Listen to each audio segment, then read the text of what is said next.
नमस्कार दोस्तों। आज मैं बहुत महत्वपूर्ण विषय पर आपसे बात करने जा रहा हूँ और वो सबके बहुत सारी क्वेरीज हैं उसके बारे में। ई कॉमर्स कंपनियाँ अपने माल को स्टोर करने के लिए, प्रोक्योर करने के लिए वेयर हाउसेस का इस्तेमाल करती हैं और ये वेयर हाउसेस वो प्राइवेट लोगों से रेंट पर लेती हैं या हायर करती हैं। लेकिन हमें वेयर हाउस बनाने या वेयर हाउस होने पर ये नहीं पता होता कि ई कॉमर्स कंपनी किस तरह से हम उनको रेंट पर अपना वेयर हाउस दे सकते हैं।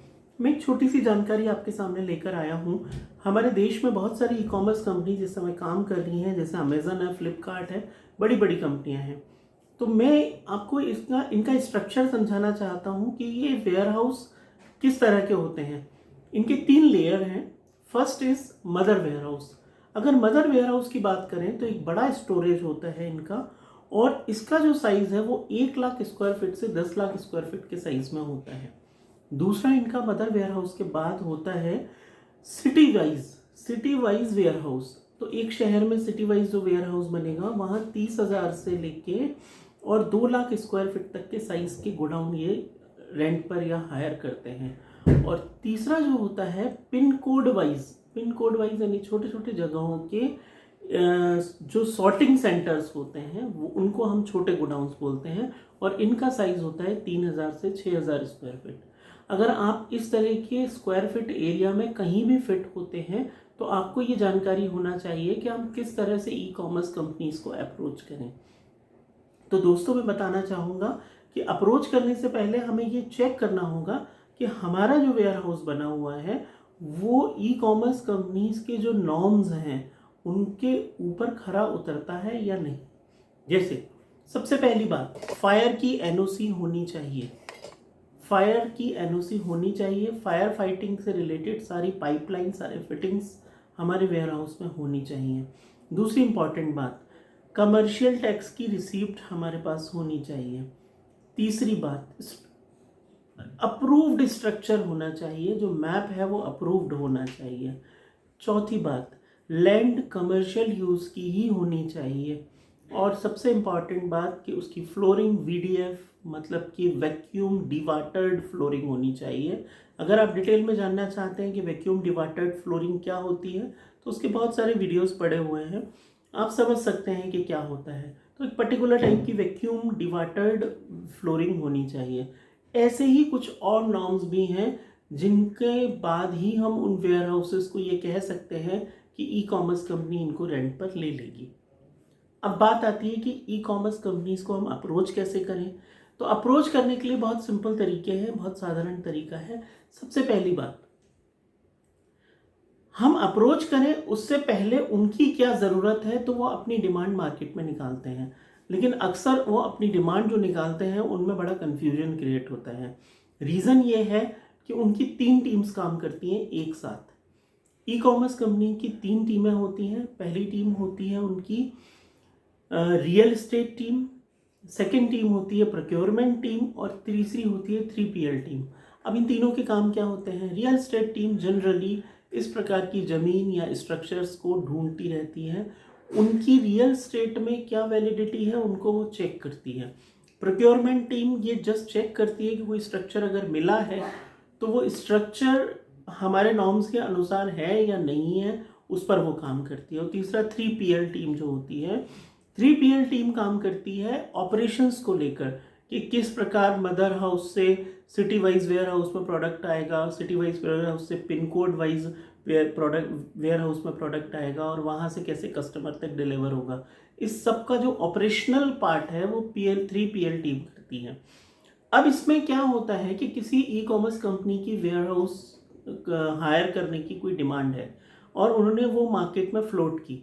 तो मार्केट में जब फ्लोट होती है और आपके पास तक खबर आती है तो वो डिमांड कई महीनों तक बनी रहती है, क्योंकि ये तीनों टीम एक साथ उस पर काम कर रही होती हैं। तो हम तक वो डिमांड पहुँचे और हम अपने आप को प्रेजेंट कर सकें कि वी आर हियर, हम यहाँ हैं, हमारा वेयर हाउस है, हमारी लैंड है, तो हम वहाँ हम आपको रेंट पर दे सकते हैं। लेकिन अब इसमें वेयर हाउस के भी 2 टाइप्स होते हैं। एक वेयर हाउस होता है रेडी टू मूव। मतलब बिल्कुल तैयार है और सीधे ई कॉमर्स कंपनी के साथ एग्रीमेंट होना है और एग्रीमेंट के बाद सीधे वो अपना सामान वहाँ पर रख सकती है।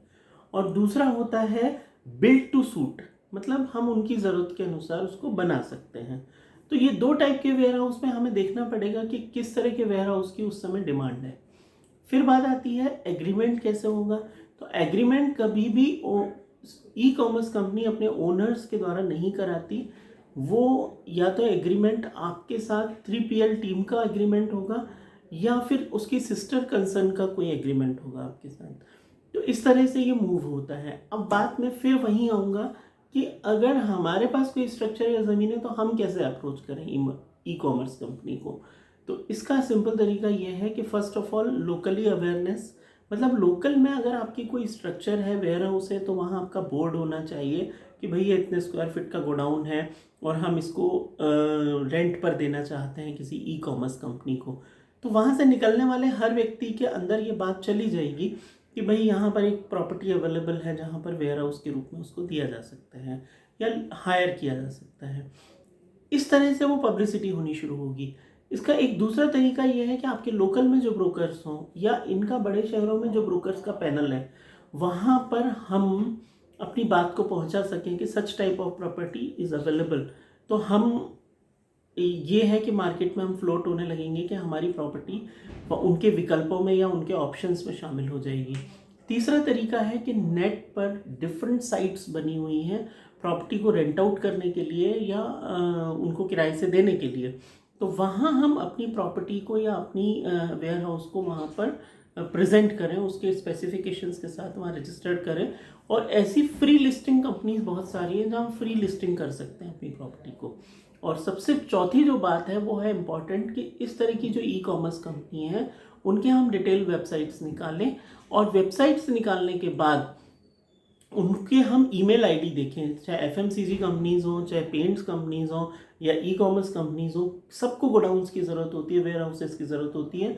वेबसाइट से ईमेल आईडी निकालें और हम उनको अपना पूरा एक पीपीटी पावर पॉइंट प्रेजेंटेशन बनाएं कि इस तरह की हमारी प्रॉपर्टी है, इतना इसका एरिया है, इसके चारों तरफ ये सारी फैसिलिटीज़ हैं। उस पीपीटी को हम उन्हें सेंड करें तो वो निश्चित ही वेबसाइट से तुरंत रिस्पॉन्ड करके अपनी पर्टिकुलर टीम को, अपने पर्टिकुलर डिपार्टमेंट को वो पीपीटी भेज देंगी और वो पीपीटी के आधार पर वो आपसे कांटेक्ट कर सकते हैं वेयर हाउस को रेंट पर लेने के लिए। तो दोस्तों, मेरी ये छोटी सी जानकारी थी वेयर हाउस के संबंध में कि ई कॉमर्स कंपनीज को किस प्रकार से रेंट आउट किया जा सकता है, किराए पर दिया जा सकता है। निश्चित ही आपको मदद करेगी। इसके संबंध में कुछ और जानकारी चाहिए तो हमारे दिए गए नंबर पर आप संपर्क कर सकते हैं। बहुत बहुत धन्यवाद, बहुत बहुत शुक्रिया। Thank you so much.